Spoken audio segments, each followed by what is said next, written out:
chat, I ain't gonna lie, bro. Y'all stay calling me Chop Word 2, bro. So you know what this is right here? It's called How Normal Am I? It's basically an AI rates me.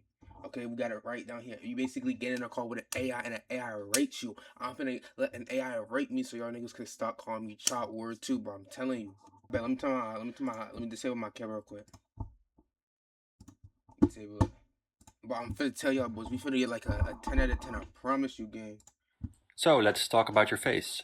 Specifically, we'll be looking at machine learning algorithms that try to judge your face. Okay. By giving access to your camera, you'll be able to experience these algorithms yourself. But don't worry, everything will run locally in your own browser. No data is sent to the cloud in any way. At the end of the experience, you will be able to share some anonymous data with us if you want, but it's totally up to you. The first algorithm we'll look at is designed to judge the beauty or attractiveness of your face. We'll give you a score between 0 and 10. 4.9. Having some idea of how attractive you are can be very valuable. For example, dating services like Tinder use it to match people who are about equally attractive. Some social media companies, such as TikTok, are known to promote content from attractive people more.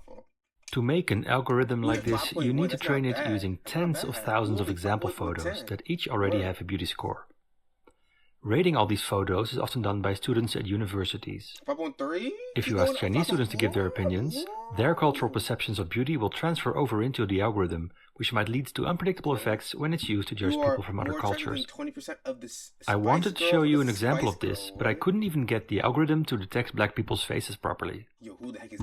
If you have a low score, it might just be because the judgment of these algorithms is so dependent on how they were trained. Okay. Of course, if you got a really high score, that's just because you are incredibly beautiful.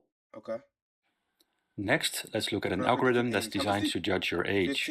And what you'll see here, as well as with many others, is that if you move your head around, you'll be able to influence the outcome quite a bit. Some stores use these algorithms to learn more about their visitors. Okay. They can also be used to guess who might be lying about their age on dating websites. If you happen to share your age bracket earlier, we can now figure out whether or not you are a liar. Oh, damn. Okay. The following algorithm we'll take a look at tries to determine your gender. Here you can once again see that the country or culture in which an algorithm was constructed can have a big influence on how it will categorize and judge people. This algorithm would probably flip out at the gay pride. Our next algorithm on the menu tries to determine your body mass index, or BMI, from just looking at your face. To make an algorithm like this, you'll once again need thousands of photos of people that are tagged with their body mass index. In practice, I found that the required data is often simply scraped from the internet. For example, some researchers who work at Google took these pictures from online communities where people share their weight loss progress. A lot of these algorithms work by first measuring 7 proportions in your face. One of these is calculated by measuring the area above your eyes, which is why you can get a lower score by raising your eyebrows. By connecting to this website, you also shared your IP address, and that was used to guess where you are. What? Now that we have your gender, your age, your country of origin, and the BMI prediction, we can combine these and try to create a life expectancy prediction. 24.3, so let me see what These types of predictions are essentially created by stacking educated guesses on top of each other, which makes the result even more imprecise. However, that doesn't stop insurance agencies from purchasing these types of predictions, because to them it's better than nothing. 18 and 24.9. Won't you come a little closer? Okay. Don't take this the wrong way, but you have a very unique face. Okay. That's why, just like you have a fingerprint, you also have a face print. This is usually expressed in 128 numbers. What the heck? This face print makes it possible to recognize you wherever you go. For example, Russian company FindFace offers a service where you can take a picture of a stranger and then it will try to find the social media profiles that belong to that person. Similarly, an American company called Clearview AI allows police officers to upload a photo and then it will show a list of all the web pages where it found the same person. Okay. Yo, what the heck? You can now buy security cameras that have this capability built What in. even is this? For example, in the United States, the pharmaceutical chain Rite Aid used these cameras to recognize people who had previously shoplifted them. By the way, you didn't actually need to get closer to the camera for this to work. A small thumbnail is enough. I just want to see if you do it. Okay. I also have to admit something. While this website was loading, I secretly recorded your emotional reaction when the little puppy was shown. What little puppy? This was done using an algorithm that tries to determine your emotional state based on your facial expressions.